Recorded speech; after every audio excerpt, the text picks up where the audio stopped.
Hi. This week we're going to be switching topics. So far we've talked a lot about how tests are constructed, and we spent the last couple of weeks working on the statistics that go behind the standardization of tests. Now we're going to switch to talking about how tests are given rather than how they're constructed. This is a briefer presentation than usual because you have a fairly long video to view for your topical assignment this week. And I'm going to also include a little video that will illustrate some of what I'll be talking about on this that you'll be able to access at the end of this PowerPoint. So let's begin by talking about steps in test administration. And this is solely focused on standardized tests, the kind that are norm reference that we've talked about so far, and the kinds that are most often used in evaluation of students for special education purposes. When you have a standardized test, it's not only standardized in terms of scores, but it's standardized in a number of other ways too. In other words, there are specific guidelines that tell you not only how to score the test, but also how to give the test. And that's to ensure reliability of the test itself. So the first thing that you have to do to get started in this process is to read the test manual thoroughly. Now, last week we talked about looking at the technical manual so that you could determine reliability, validity, and the norm referencing group on which the test was developed. But now we're talking about the test manual, not the technical manual, but the test manual that's designed for the test giver, for the administrator of the test. And it's a manual that includes directions on how to give the test, what kind of a sequence to follow. In other words, whether you give, let's say the test has 10 subtests. Do you give 1, 2, 3, 4 in that kind of order? Or are you allowed to vary the order in which you give the subtests, or do you give certain subtests together, that kind of thing? So the test manual is going to tell you that. It's also going to tell you which aspects of the test may be scored by a computer or which need to be scored manually, which ones are more objective, which ones are more subjective, and so forth. And it's also going to tell you a little bit about the purpose of the test, how much training you need to have to give the test, how you should set it up, and so forth. So it's really important that you read that manual before you give the test. You can't just pick up the test and jump right into it. The next thing that's really important in test administration is that you follow the directions that were established by the test developer. Most of our major standardized tests, and in fact the 3 tests that we are looking at this semester and you'll be doing your critique or your formal assessment with, standardized tests like that often include not just directions in the test manual in general in terms of how to give the test, but they also give you specific directions and scripts to use as you give the test. So it tells you not only what the question is. So in other words, you might be asking the child to read a list of words, but it will tell you exactly how to tell the child to read that list of words, whether they can put their finger on things, that might be included in the script, whether they need to read it out loud, and so forth. All of those are going to be part of the directions that the test developer gives, but they also are going to be scripted on the actual test materials themselves, and you have to read those scripts exactly and follow the directions exactly. Otherwise, you invalidate the test results. So that's a really important thing to remember. And then once you've read the manual and you've looked over the directions and you've got a fairly good idea about how to give the test, you need to practice. Practice administering the test, and if possible, that should be supervised practice. In an ideal world, someone would watch you give the test many times, as a rule of thumb, at least 10 times, for example, and critique you and give you feedback. And in the best possible world, that should be videotaped so you could have a chance to look at it yourself and critique yourself, identify the things that you think maybe you didn't do as well as you might have. And I don't ask you to do that for this class, but if you can, I would urge you to have someone video you or put your camera on video, set it up somewhere where you can actually record yourself giving the test. I won't need to look at it. You won't need to turn it into me, but it might be very helpful for you in terms of developing your skills as a test giver to take a look at how you do when you actually do administer the test yourself. But before you do it with the student that you're going to be focusing on for your assessment project, I urge you to practice. Now, I can't go out there and make sure you do that, but I urge you to practice whether you grab your significant other and make them sit through your attempt at giving the test the first time. This is one place where you could use your own child. Just remember that your results are not going to be really meaningful because obviously you know much more about your child and what they're capable of doing. You'll be tempted to fill in for them. You've got an automatic bias for your own children. But a neighbor's child, a friend, anybody that's willing to sit through about a 45-minute experience with you practicing giving a test, and you might even practice scoring it, because scoring accuracy is a very important thing to achieve, and it's not as simple as it may seem. You're going to find that part of it can be a little overwhelming as well. So if possible, practice ahead of time, score the test ahead of time, at least once or twice, so that you feel comfortable when you actually have your child that you're going to be doing your project on to give it to. You have some sense that you know what you're doing. You don't want to learn on the job with that particular student. And then you want to establish a positive testing environment. And what is a positive testing environment? Well, the first thing that has to be positive is you.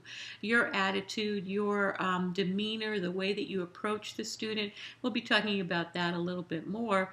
All of those things are the interpersonal skills that you bring to the situation are really important. The first thing a positive testing environment does is make the child comfortable.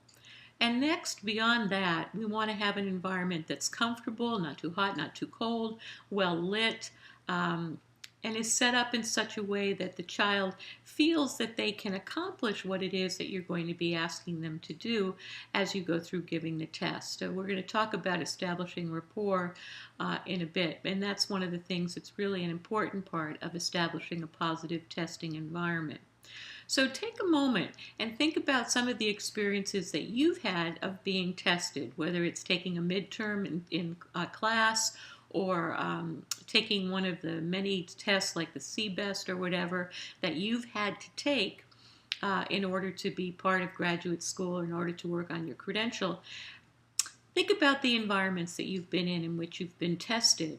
I bet some have been better than others. So what are the qualities of a testing environment that make it conducive to you doing as best as you can on a test? And jot some notes to yourself. Those are the things that you want to make sure are in the environment when you create your testing environment and actually go ahead and administer a test. And finally, in terms of test administration, a test administrator has to act ethically. And I'm going to switch to the next slide because it's important to think about what are some of the ethical considerations that test givers need to have thought about in advance prior to becoming an assessor and giving tests. The first thing is, as an assessor, you have a certain responsibility for the consequences of what you do. Every time you give a test, particularly a standardized test to a child, you are putting the child in the position where decisions are going to be made about them. Whether it's a very serious decision, like whether or not this is a child that is eligible for special education, or it's a less serious but equally important consequence, like deciding what to do with the child in terms of their educational program and the day-to-day interventions that you provide for that child. Those are serious consequences. And so, as a professional who does assessments, you have to take responsibility for that. That means that you want to do it as well as you can. You want to make sure that you've provided the best test situation and you've gotten the most accurate scores that you can, and that you've interpreted those scores in very careful and thoughtful ways. Because what you do as an assessor does have consequences. And then you need to recognize the boundaries of your professional competence. And what that means is that you have to understand that each time you approach giving a test, you need to make sure that you're competent in giving that test. So earlier I said you need to practice before you actually do it with a real student, one that you're going to be writing a report about or making judgments about. If you are not familiar with the test, you have a responsibility as a professional to either become familiar and practice or to not give that test. So if someone comes along and says, and this has happened to some of my students in the past, someone has come along and said, oh, by the way, there's an IEP meeting next week on one of the children in your class. I'd like you to do the Woodcock-Johnson on that child, so and have that ready, have the results ready for the IEP, and you've never given the Woodcock-Johnson. You have a professional ethical responsibility to say, I don't know how to give that test and I'm uncomfortable. It's outside the boundaries of my professional competence. Or I'm going to need some help getting ready to give that test in order to feel comfortable with the results of it for an IEP meeting. So there are boundaries. If I don't know a test, I'm not going to give it. If I'm required to give a test, I'm going to study it and make sure that I do know how to give it and I understand what the consequences of it are. And I also need to understand what I am able to do in terms of interpreting the test and what I'm not able to do. So as an educational professional, what I'm able to do is to tell you about certain academic results for the student that I've tested. I can say the student performed like this on the test. I can say the student had difficulty with these kinds of things on the test. I can say it seems based on the test that the student needs additional assistance with this particular aspect of their academics. But I can't diagnose the student. I can't say based on this is a student with autism. I can't say based on this is a student with learning disabilities or any other kind of diagnosis that might be given, because as a professional in education, I don't have the skills to make diagnoses. I have the skills to determine academic, educational needs. I don't have the skills to be the diagnostician. So that's part of the boundaries as well. So giving the right tests that I know how to give, interpreting them correctly, and limiting myself to what I am as a professional. I'm a professional educator.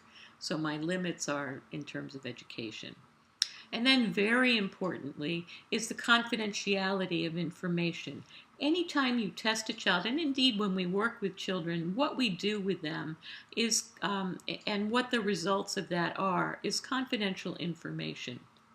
Certain people will have access to that information, certainly other professionals that may be serving the child, certainly the family of the child, and so forth, but no one else has access to that information. So on the simplest level, I don't go into the faculty room and start talking about a child that I've just assessed and saying, oh, you wouldn't believe the results of my assessment of so-and-so.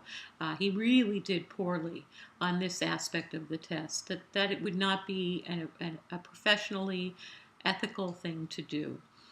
We keep the information confidential. We keep it to ourselves. We only talk about it with the people who are privy to that information. But confidentiality goes a little bit beyond that. You will notice that I've included on our Moodle site, under the heading of what to do for the formal assessment when you're looking at the various assignments, I've also included for you a sample of an APA format for doing a cover sheet and for doing headings on a paper. Well, that is there so that you create a cover sheet. I prefer APA format, and you need to practice that if you're working on a credential or a master's in this program, because that's the format that we use. I created that format, however, mostly so that you would have a cover sheet for your assessment report. I don't want that report laying somewhere with a person's name and identifying information visible to anyone who walks by. I want that information to be confidential. So a cover sheet keeps it confidential. A folder also can keep it confidential. And for the purposes of my class, because you're in school and you're not bound by the same protections as you would be if you were doing this as a professional, you need to also keep confidentiality by using a name, a different name, an alias for the child that you do your assessments of, and keeping identifying information to a minimal. So, in other words, you're going to use an alias. You can use a child's. I would say you could use the child's initials, but even that might be a clue to someone about who that child is. Don't use the home school's name. A school in San Fernando Valley or in the Northeast San Fernando Valley is descriptive enough. I don't need to know who the child is exactly and where the child goes to school exactly. You can keep that information confidential by either using false names or by using vague sort of descriptions for things that would give away who that person is. So you don't want to share that information with people that shouldn't be looking at it. And then we adhere to professional standards on assessment. And those standards almost reiterate what I've said so far, that you need to know the test that you're using, that you stay within professional boundaries, that you use tests for the purpose for which they were developed. Remember, that's a question of validity, so we only want to use tests that are valid for the reasons that we're using them, and so forth.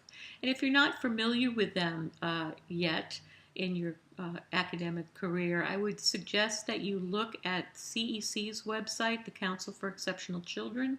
They have a whole section on professional standards, and there's a subsection on professional standards that includes standards on assessment, and you should read through that.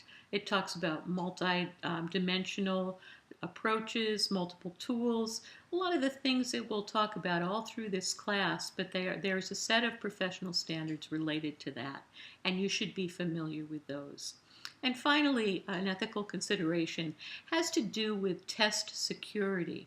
What does test security mean? Well, you'll notice if you have to go to the assessment lab to borrow a test, that you sign that out, that you have it for a limited period of time, and that you're only allowed really one protocol that enables you to do the test, but it doesn't give you extras to float around.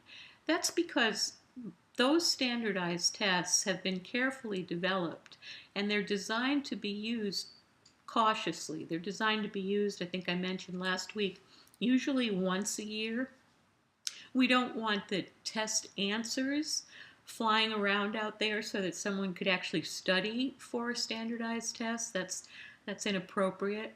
We don't want to teach to the test. So if you know, for example, what the items are on the Woodcock-Johnson, as a teacher or a therapist, you don't want to be teaching the child how to answer those specific questions.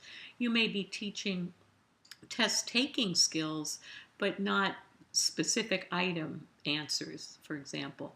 So tests are carefully doled out. Tests are kept in secure places. Our assessment lab is locked when there isn't someone in there to check out the test. So you don't just wander in there and look through tests and get a sense of the kinds of questions that are on each test. Once you become a professional involved in the area of assessment, you have a responsibility to keep what you know about standardized assessment and the items that are on those tests to yourself. and to keep the test secure, and to keep the results of those tests confidential and secure as well. So going back to confidentiality, we keep results about students' assessments in locked cabinets so that people don't have access to them unless they're entitled to that access. So it's very important ethical considerations. Now let's talk about preparing the test environment. So remember, we talked about creating a positive environment for the test to be conducted in. Well, what is a good test environment? First of all, the testing room. Testing room, an office-sized room, is preferable to a classroom. And why is that? Well, a classroom is fairly large. There's a lot of places for your eyes to wander. There's a lot of things on walls in a good classroom, student work and so forth, that are distractions. And I think it's not as cozy, if you will, as a smaller sized room might be. A smaller sized room creates an atmosphere in which you are one-on-one with a student and you're creating a comfortable atmosphere from them. A larger classroom is one that you feel like you're rattling around in, if it's only you and the assessor. Let's talk a little bit more about classrooms, though, because a big mistake that I see happening is that many people will take a child who needs to be assessed, and they're in their class, and let's say it's a resource class, for example, and there are 15 students in the class working at a particular point in time. Well, they may be working independently, or there may be an assistant there providing them with some input in terms of their independent work, or there may in fact be somebody conducting a lesson, and the assessor takes the child to be tested to the back of the room to conduct the test. Well, that is absolutely inappropriate, because when we talk about some other things like freedom from distractions, you can see that a room that has other people in it is also a distracting room. So to take a child to the back of the room while there are other students in the room creates distractions, but what it also does is creates an environment in which the student who's being tested can feel uncomfortable. They know that other kids are in the classroom and may be listening. And they know that when they hesitate or they say a word funny or somehow make a mistake verbally, that somebody else, not just the assessor, is able to hear them. And that puts them on the spot as well. It's a very uncomfortable thing. And not only that, the noises, that even in a quiet classroom when students are working on independent work, there's still noise that's present that is distracting. And again, those listeners. There needs to be adequate ventilation and lighting. I know when I give a test in a class, I always hope that, because we don't have really control over the thermostats, I always hope that we've gotten it right, that the room isn't too hot, that the room isn't too crowded when I'm giving a group test, because that makes it very difficult too, and that the lighting is good. I personally don't like the fluorescent lights that we use. We can't do much about that, but it should be appropriate lighting so that the student can adequately see the information that's being presented, and not lighting that detracts from the presentation, and not lighting that puts the student on the spot as well. And we need to be able to, and I know this goes against some schools' policy, we need to somehow communicate that we should not be interrupted. The best way to do it would be to conduct the test in an office, one-on-one with the student, with the door closed, and a sign on the door that says testing in progress. Now, many schools have policies that you shouldn't be alone in a room with one student, and so there's a policy to keep the door ajar so people going by can see what's going on, or have access to that if need be. But the best way to do it is to secure the room so that people cannot come in and interrupt, and that it's just you and the student in the room as much as possible. Seating arrangements. Well, you want appropriate tables and chairs of the correct size for the examinee. And I do a lot of assessments in the area of early childhood. That means that I'm often sitting on little tiny chairs at little tiny tables. They're not the correct size for me, but they're the correct size for the children that I'm working with, that I may be conducting an assessment with. So we have to think about the examinee, not us. Appropriate size tables and chairs for them, chairs that they're comfortable in, and tables that they can comfortably reach to finish their work if there's written work that needs to be done, and set up in such a way that they have access to the materials whenever they need them. And the examiner should be able to adequately observe the student and easily reach and manipulate test materials. I like to set myself up at the corner of a table so that I'm on one side, and the student is on the other side, and we're able to see each other clearly, and I'm able to see the test materials on my side as well as the test materials on the student's side, if we're sitting on a corner like that. If I'm sitting on the opposite side of the table from them, I can only see my side of the materials. I can't clearly see the student's side of the materials. So I want to set up the tables and chairs in such a way that I have clear vision on what the student is doing, what I need to be doing, and what I'm writing. I don't want the student to have a real clear vision about what I'm writing, but I want I want to have a clear vision of what they're writing. So need to kind of think about how you set things up. Now, that's not to say I do a lot of writing when I am conducting an assessment, and I let the examinee, I let the student know that I'm writing their responses so that I can look at them later, and that I'm writing everything that they're saying, or as much of it as I can, so that I'll remember. Because I don't want them to be uptight and only think that I'm writing when they get something wrong. So I make it clear that I'm going to be taking a lot of notes. But at the same time, I don't want that clearly visible to them so that they can read those notes that I'm writing, because that will make them self-conscious as well. So I want to be able to observe the student, and I want my materials reachable, but I want to be in control of them, not the student. We'll talk a little bit more about that. So required testing equipment should be readily available. I have done assessments for a long period of time, and I remember when I first got started that I would fumble with getting out stuff that I needed to get out at the right time. Now I'm pretty good at it. I know what I need and when I need it. I have it not necessarily placed in the student's view because that can be distracting, but I can get my hands on it right away. I don't have to fumble. So if we're going to switch to another booklet to work in, or we're going to use some other materials that we haven't used so far, they're right there ready to go, but they're not in the way when we're working on something else. And I'm pretty good at removing materials that aren't in use at a certain moment, because when materials aren't in use, they should be removed from the student's view. I guess I'm very sensitive to that because, again, I've often worked with young children, and if you show young children that you have materials that you're not bringing out yet, they're going to want to play with those materials, guaranteed. We're all curious about what's hidden, so we have to keep it hidden but accessible. And then I think, to the extent possible, and we talked a little bit about this already, the tester and the student should be alone. At the very least, they need to be in a room in which there are not a whole other group of students doing something. If necessary, however, a parent or someone else may observe, but they would not be participating.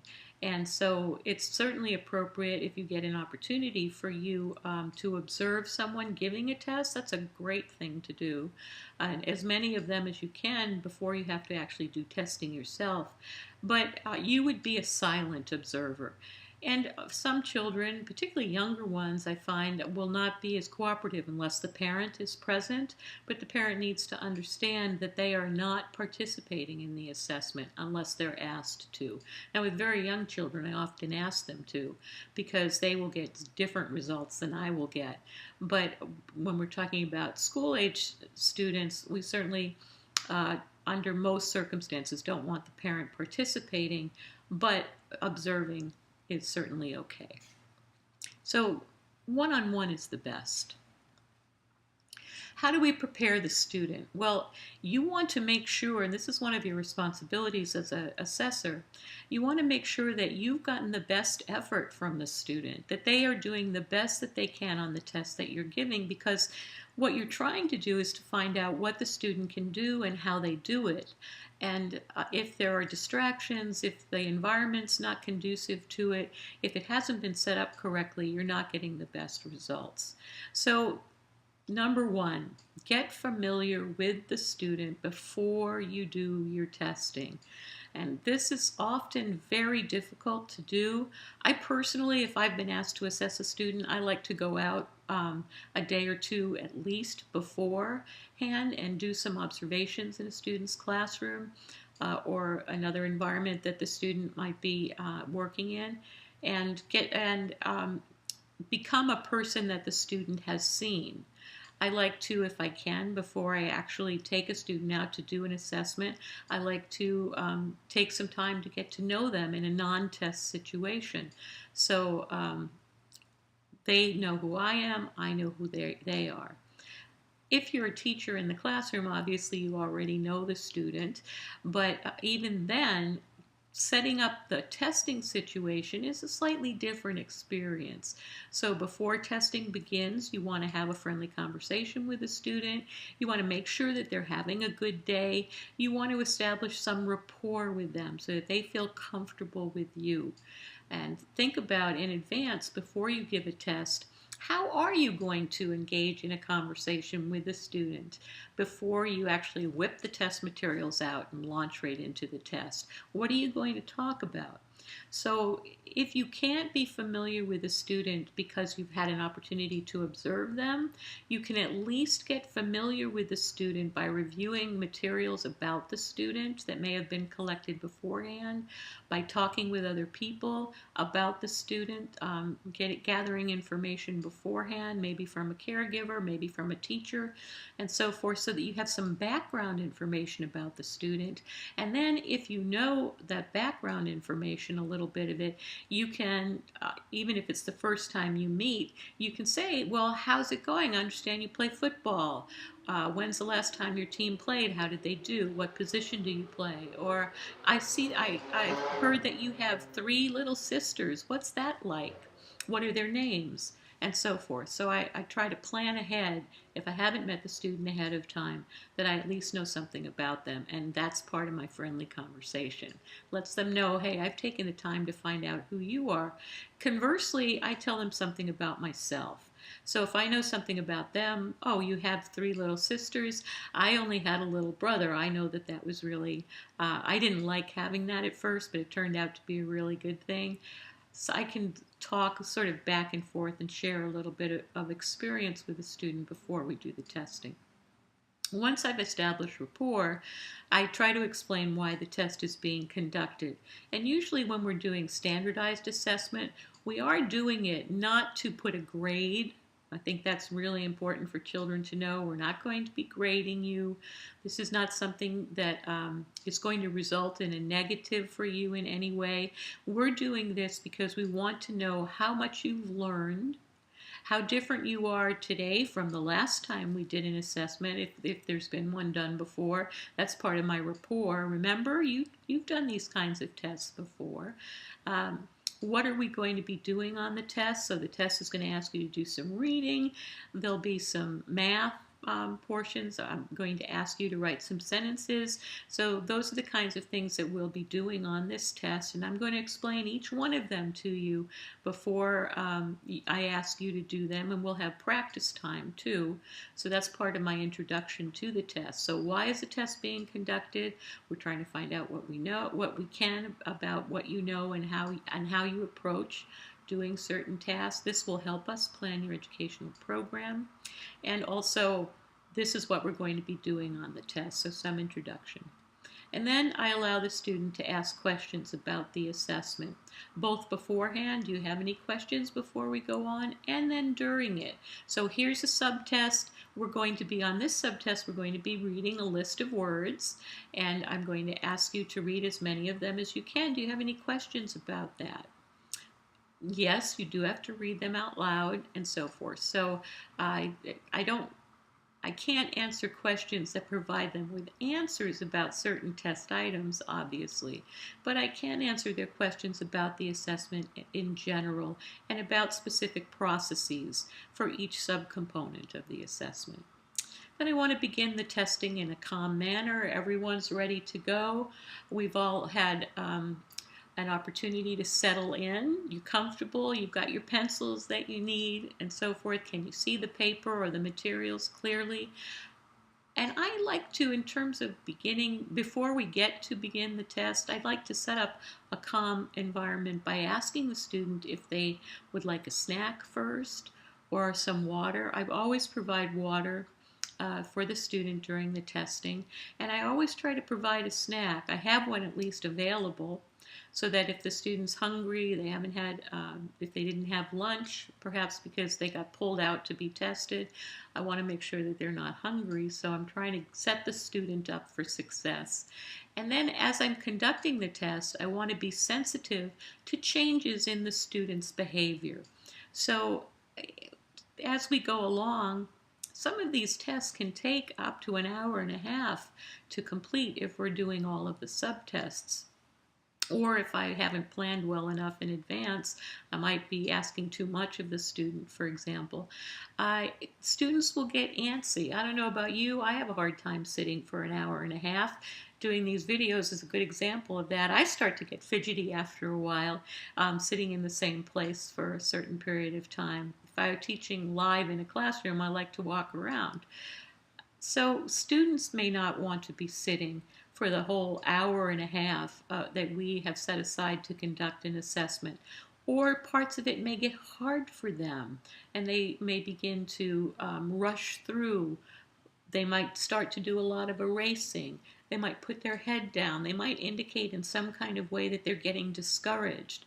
They may start to refuse to answer questions and so forth.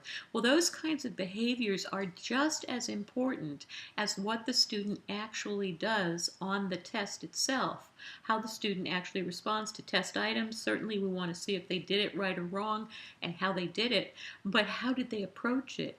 And were they at this point tired already? Or were they still fresh and eager to go on to the next thing?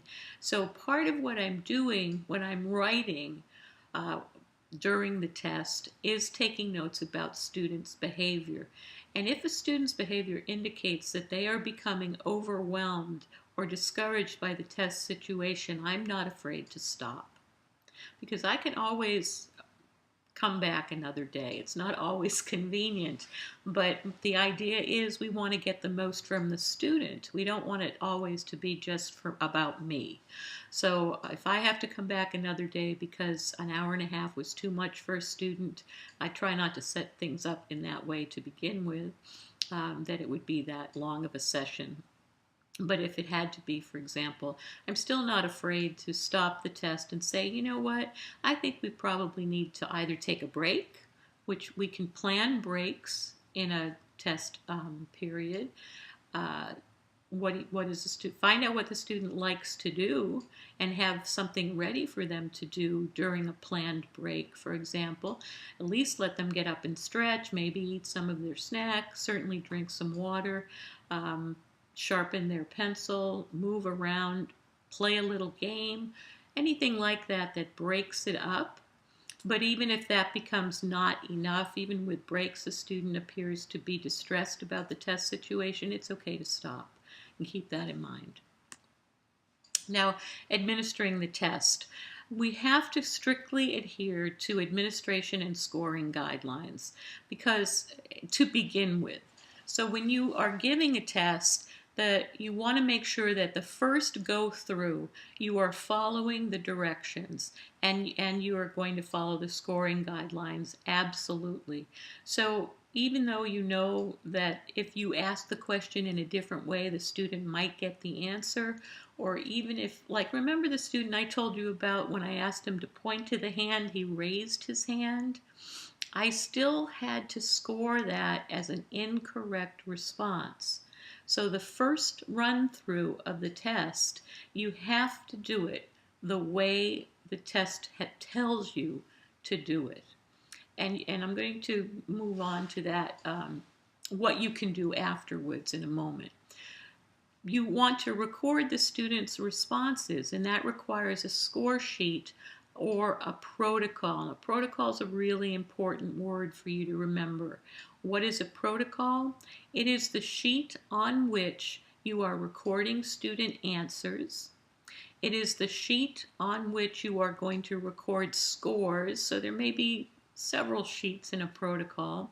And it also is the sheet on which the student writes their answers when the test prompts require a student's written response. So it might be a math worksheet, for example, that the student is doing their math work on. That's a protocol as well. So all the papers that you use to record responses, for the student to write responses, and for you to record scores are called protocols. And I mentioned already that if you have to borrow a test from our test lab, you will get a protocol set that goes along with the test that will be yours to use with the student that you'll be doing your formal assessment on. There probably are going to be demonstration items for many subtests on many tests. Those demonstration items come at the beginning of a subtest, and they are practice items to teach the student how to do that particular subtest. So it gives them an opportunity to practice before they have to actually launch into the test itself. And it also gives you an opportunity to see if the student can perform the task correctly. That, going back to that student with the hand and the point to the hand, that was the demonstration item on that test. And because he couldn't get that item correctly, I had to stop. According to the administration and scoring guidelines of that test, I had to stop right at that demonstration item, so there was no score because the student demonstrated on that item that they couldn't do what the test was asking them to do. So on many subtests, and again, read the directions, it'll tell you whether you need to do the demonstration items or not. Often that depends on the age or ability level of the student, but there may be demonstration items on the test that you will give. You also want to establish a basal and continue testing until a ceiling is reached. And I'm going to leave that at that because we have another slide that talks, another couple of slides that talk about basals and ceilings.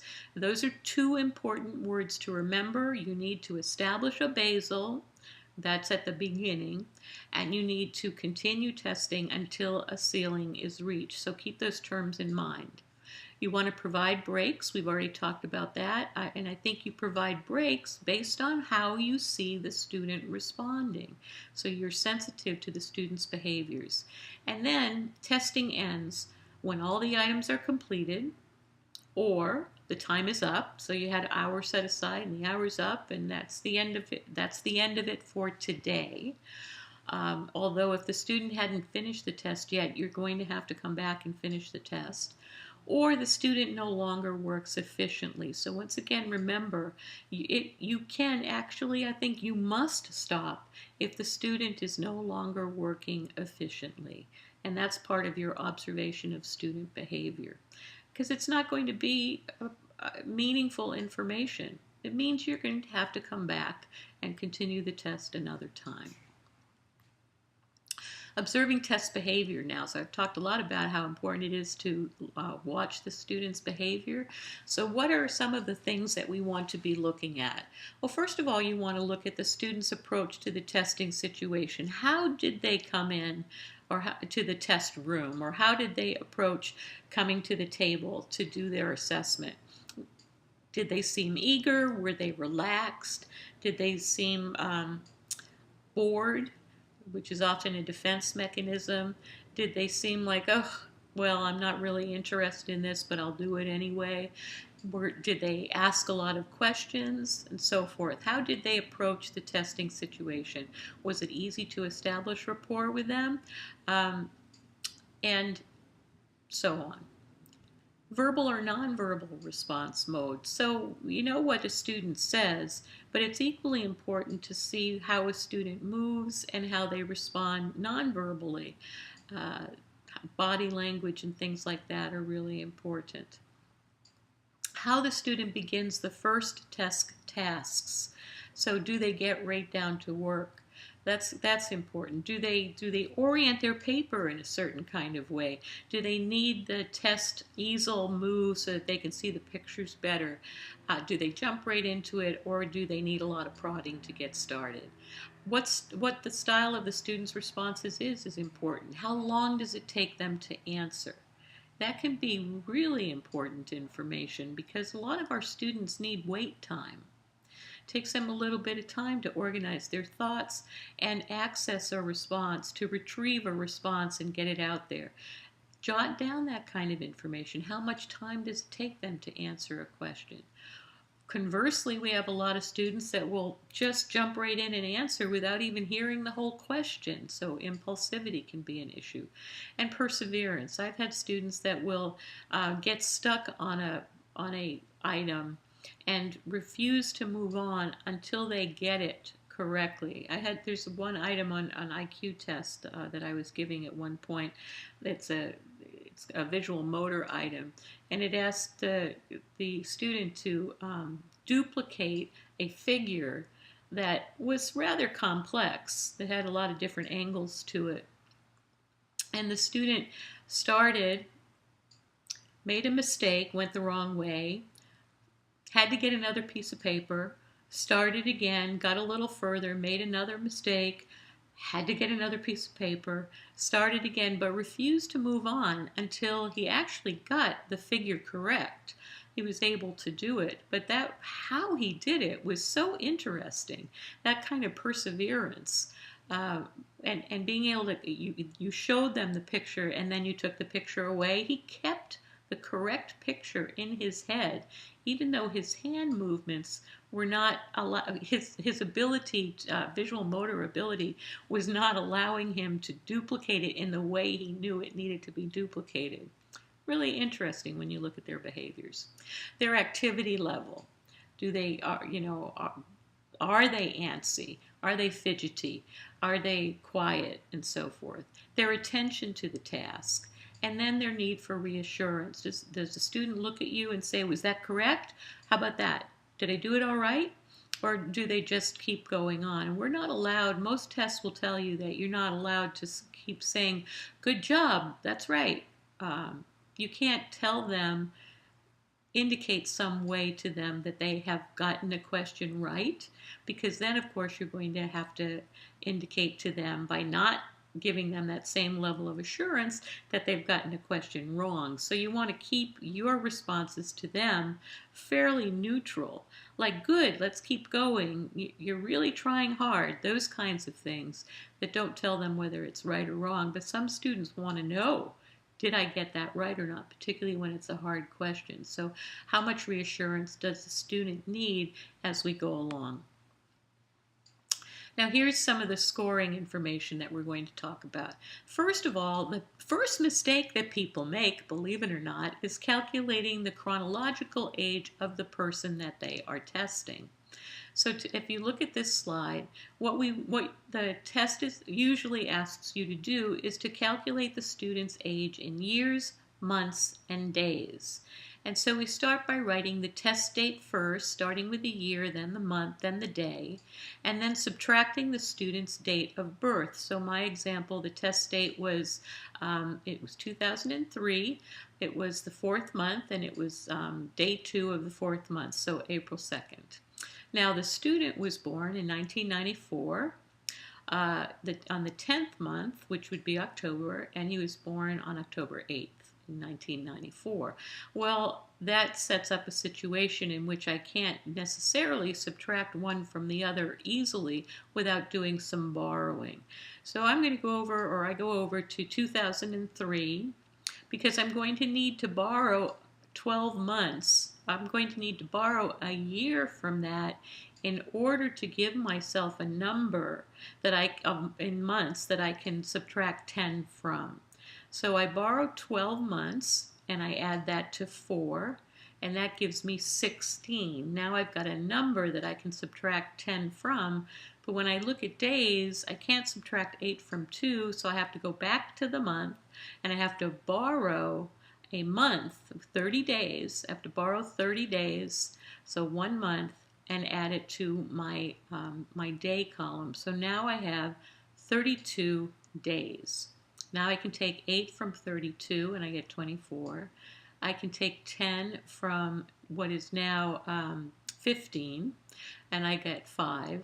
And I can take 1994 from 2003, or now it's 2002, and I get 8. So the student's chronological age is 8 months, 8 years, 5 months, and 24 days, which would be rounded to 8 years, 6 months. That's going to become important because a lot of the scoring on these standardized tests give you a table based on chronological ages.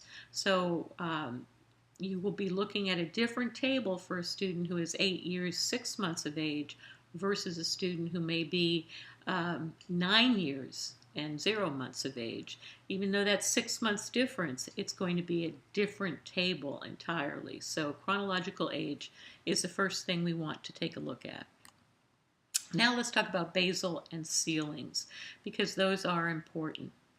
The starting and stopping points of a test have to be determined so that unnecessary items are not administered. The starting points represent a level at which the student could answer all of the questions. So if I have, for example, a 10-year-old student, and I have a test like one of these, let's say the Woodcock-Johnson as the example, which is usable for students from preschool through adulthood. I think it's actually normed up to age 99. So let's say from students ages 3 through age 99, that test has normative tables for that range of students. And it has items that will be answerable one way or another by that range of students. Now, obviously, a 3-year-old may answer questions 1 and 2, whereas a 99-year-old may answer a lot more questions.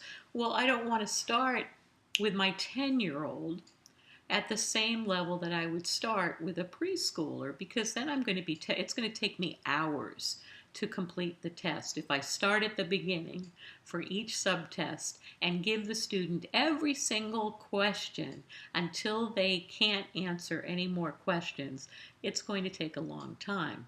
So the first thing I want to do is establish a basal.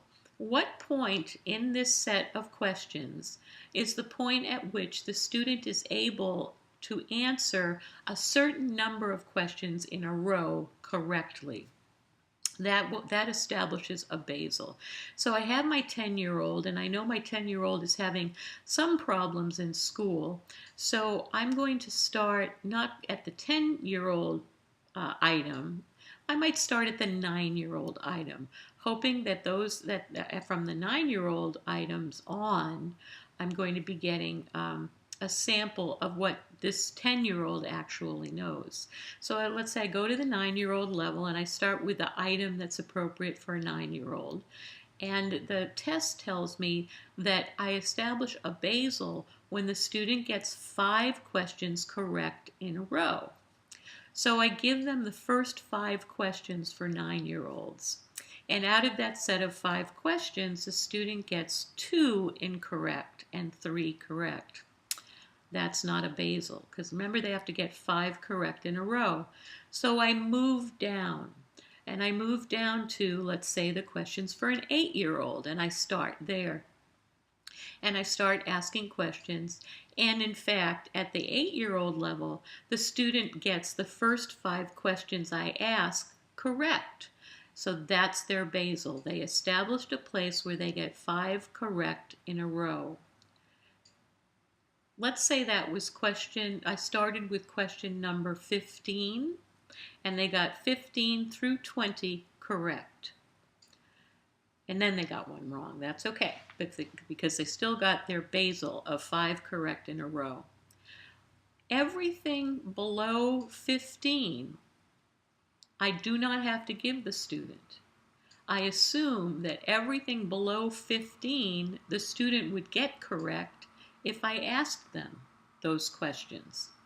So I don't have to give it to the student, but I count them as correct. So the student starts out with 15 correct plus the 5 that established the basal. So at the point where the student got 1 wrong, he already had 20 correct. Does that make sense? So typically the manual will tell you how many a student must get correct in a row to establish a basal.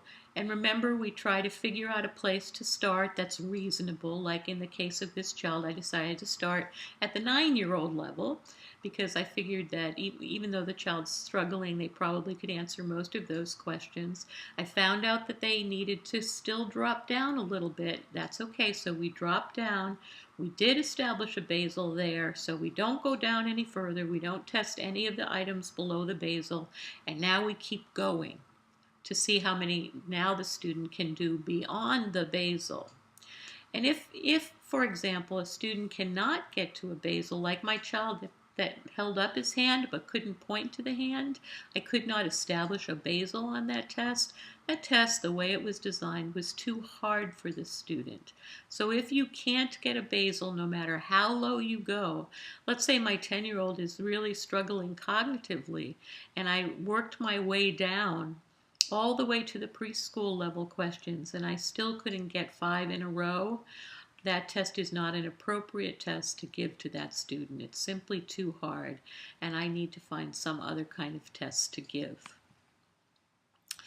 So starting points can be given as an age starting point or a grade starting point.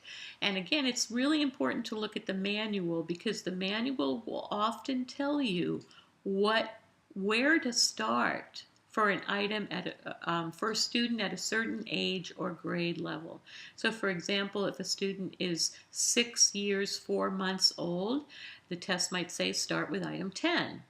Or if the student is in the 8th grade, 3rd month, 8.3 grade, start with item number 50. So the test will tell you, and factor in a little bit about what you know about the child, because maybe you'll want to drop down a little, given that you think the student might struggle with age or grade level items that are appropriate to their chronological age or grade level. If you know the student, you might move up or down around the suggested starting item, but the test will tell you in general where you ought to start. And then when you calculate the raw score, remember that all the items that are before the established basal are counted as correct. And it is better to start the test by asking easier questions to reduce frustration for students who might be below their typical level. So again, remember, if you have a student, go back up to 8th grade, 3rd month, and the test says start with item 50, but you know that that student has learning disabilities and is struggling in school, you may decide to start at a lower level because you don't want to start with frustration right away. And then ceilings are thought to represent the level at which more difficult questions would not be passed. And again, the manual is going to tell you how many items a student must get incorrect in a row in order to establish a ceiling. Now some tests it'll be like 5 incorrect in a row, then you stop. Some tests it might be 3 incorrect in a group of 5 items. So you really have to read the manual to understand where the ceiling is and mark the student or stop the test accordingly. Because once the student hits the ceiling, once they get X number of items in a row incorrect, you stop testing.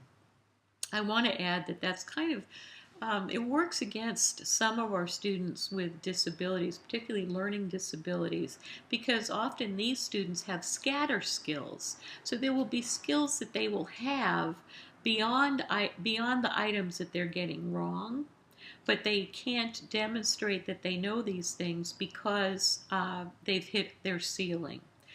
Or conversely, some of these students may not hit the ceiling, and you may have to keep testing for a long period of time, because they'll go on, let's say the test says 5 in a row incorrect is the ceiling, so they'll go on and they'll get 4 incorrect in a row, and then they'll get 1 right.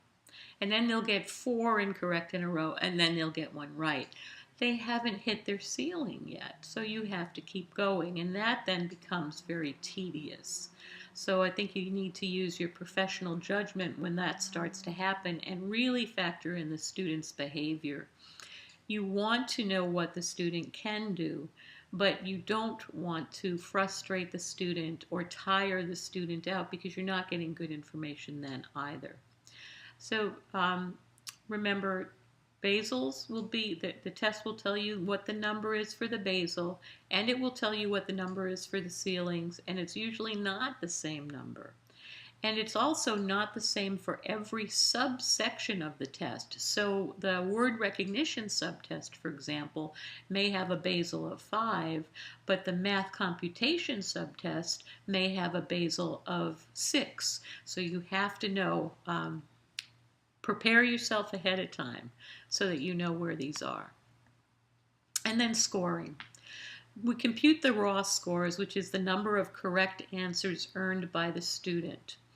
And we start with that. We've already talked about what raw scores are. And the test will provide tables that help you convert raw scores to derived scores. So even though now you probably feel pretty good about being able to convert raw scores to percentile ranks, Z-scores, Q-scores, and so forth, the test manual itself is going to provide you with tables so that you can actually, given the student's chronological age or grade, you can find what their equivalent standard scores would be for a given raw score. And some of our tests, like the Woodcock-Johnson 4, is computer scored. So what you do is you plug the raw scores into the computer, and the computer will take those raw scores and convert them into various derived scores, and they'll give you a printout of all of those. Now that makes the process simpler than when you have to sift through the tables, but you still have to look and make sure that those scores make sense. I had a student not too long ago that turned in a formal assessment report, and one of the subtests was a spelling test, and the computer, it was computer scored, and she had entered the raw scores in, and the computer spit out derived scores, including Q scores, for this student's spelling subtest, all the subtests, but I'm focusing on spelling in particular. And she came to me, and she wrote in the report, actually, that this student had a spelling quotient, so a Q score. Remember what those are: mean of 100, standard deviation of 15. He had a Q score in spelling of 168. Where's that on the bell-shaped curve? Way over at the positive end. Let's see. More than 3 standard deviations above the mean, more than 4 standard deviations above the mean. And this was a student who had learning disabilities and was in a special day class, not even resource. So I asked her, do you think this makes sense? And she shrugged and said, I guess the computer printed it out, so it must make sense. And I said, no, you must have scored it wrong, because, and I drew a bell-shaped curve, and I said, take a look at this. This is so far outside of what expectations would be that it must be incorrect. You need to go back and rescore it. So she went back and rescored the test and found out, in fact, she had made an error, a simple error in scoring, and those simple errors happen all the time. Just in computing the raw score, she had made an error. So if you put the wrong raw score in and the wrong chronological age, you're going to get the wrong printout. But you should know just by looking at the scores that you get whether it makes sense or not. You want to choose the type of score that you're going to report in your written report. And then don't forget, you want to construct confidence intervals around those scores, because that's really how scores are reported these days. I think all three of the tests that I'm asking you to look at will give you confidence intervals around derived scores. You won't need to use the calculation, but you already know how to do it in case they don't give it to you, and that is using the standard error of measurement. Protocols, I've already told you, but it's worth reviewing. Protocols are the forms used during the test administration and for scoring. There may be an examiner's protocol on which you record your answers, and a student protocol on which they record their direct responses. There's also always a cover sheet on which the standard or the derived scores get recorded. Sometimes the raw score and then the conversions that you fill in so that it's all there on the protocol.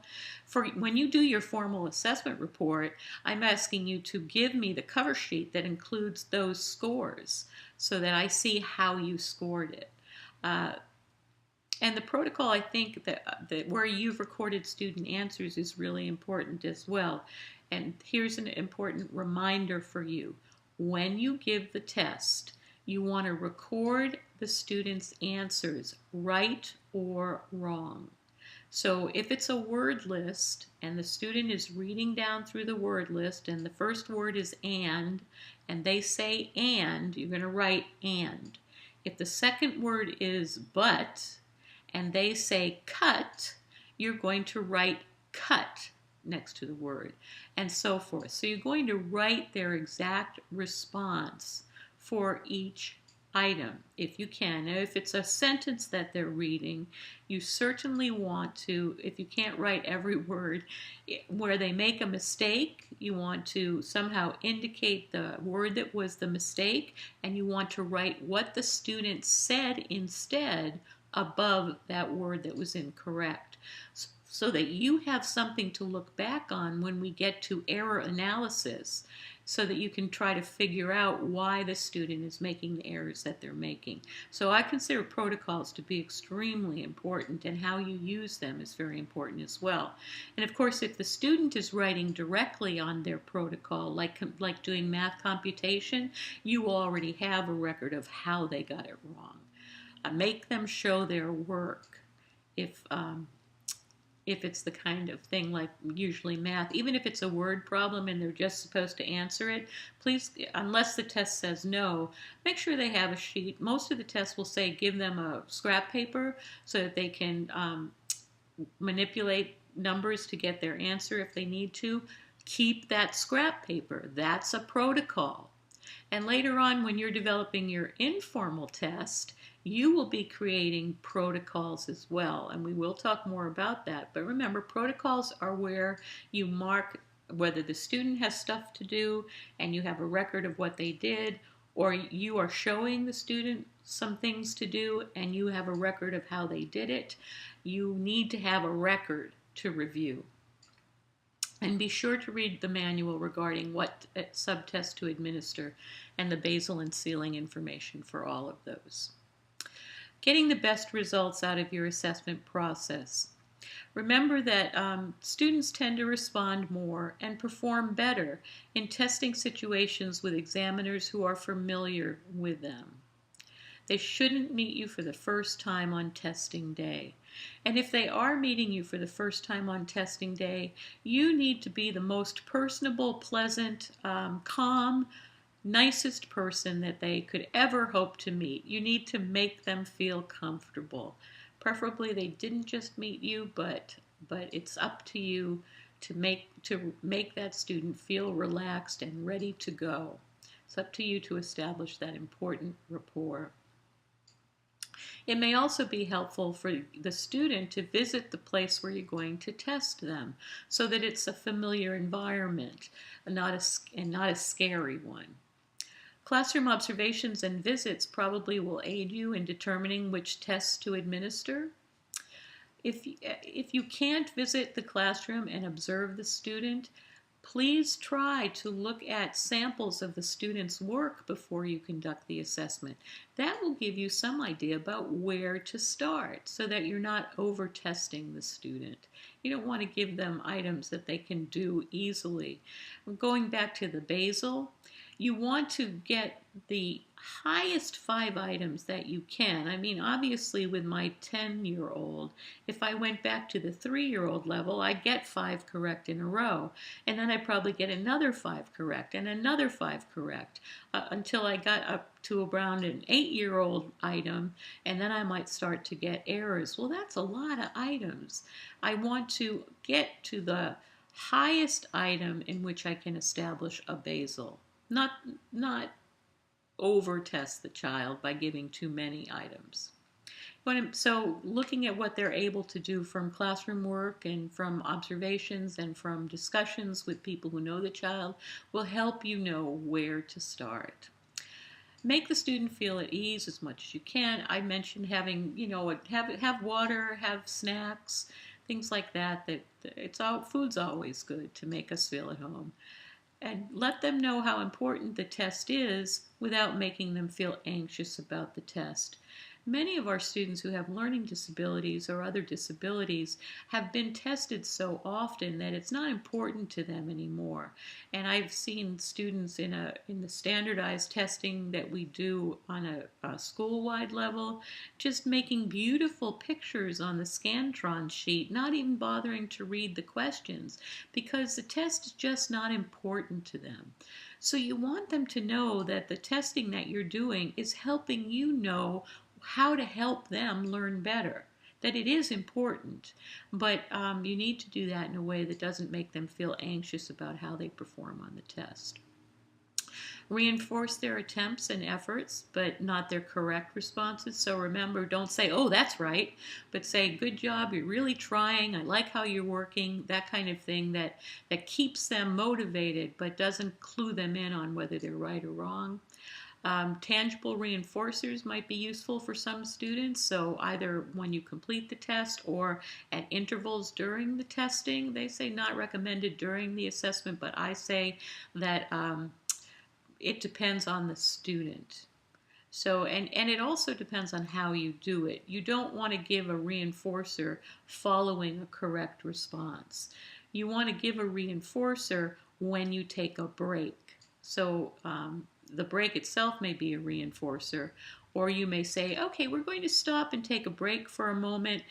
Here's your reinforcer for doing such a great work so far. So let's take our break now. So you can do it that way, but don't do it during the assessment in relationship to them getting an answer correct. And then certainly follow all the directions in the manual. Last thing I want to talk about is modifying test procedures. I'm not going to go into that in detail. There's stuff about that in your book. But can you modify the test? And the answer to that is yes. You can modify the test once you have done it the right way first, or the right way being the way the test maker tells you to do it.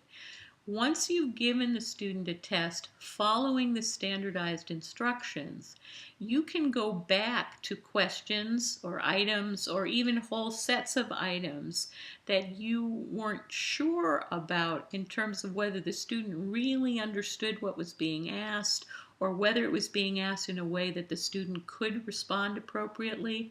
You can go back and modify the test to look at how the student performs under modified conditions. So I'm going to go back to my student who knew what a hand was. On that particular test, following the standardized procedures, I had to record a 0. But this was a test of receptive vocabulary.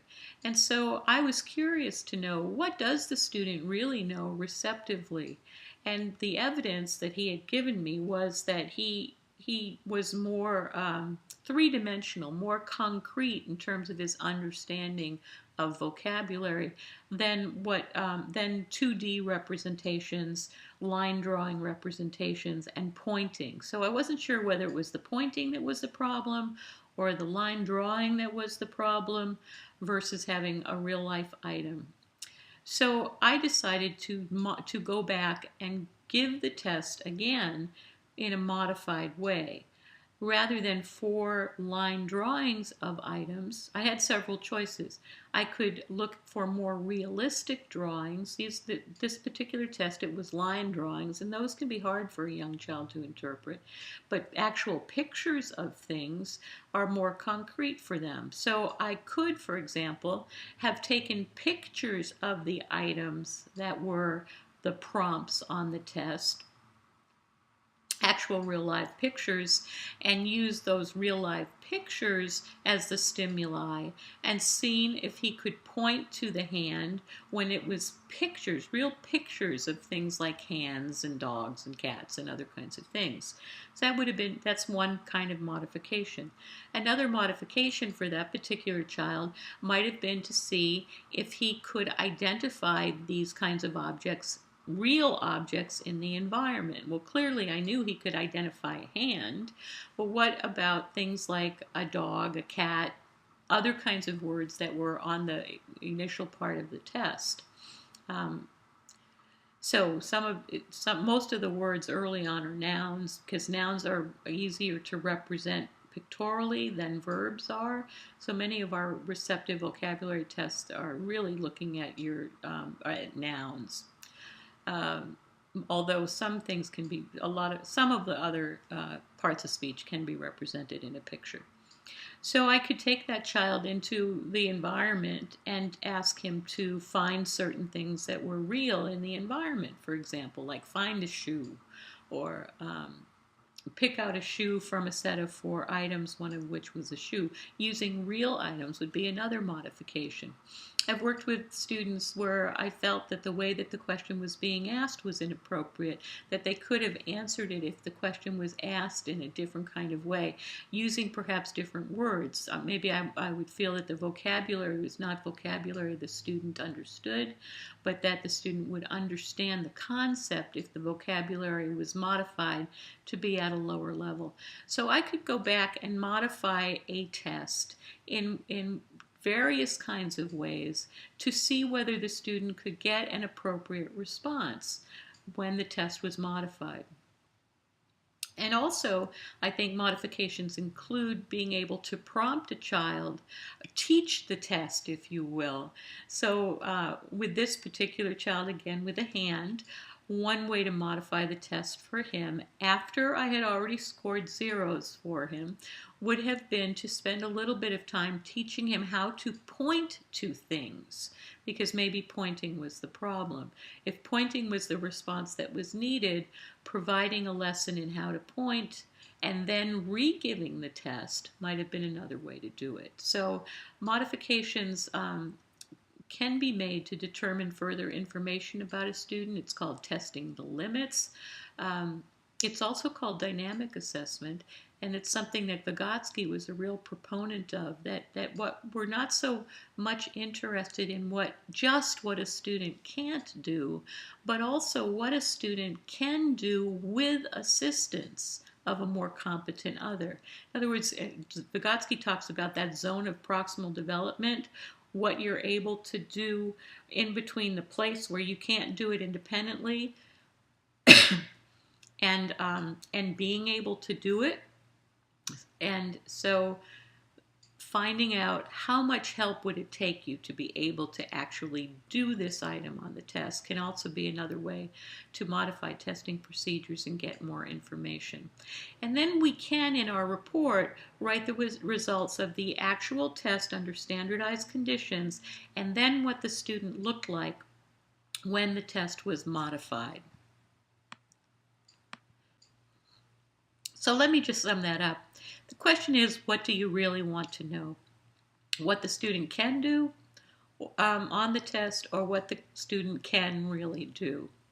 And I would say you want both and try to get it. So that's it for today. You have a video to look at which displays a student actually giving a standardized test to another.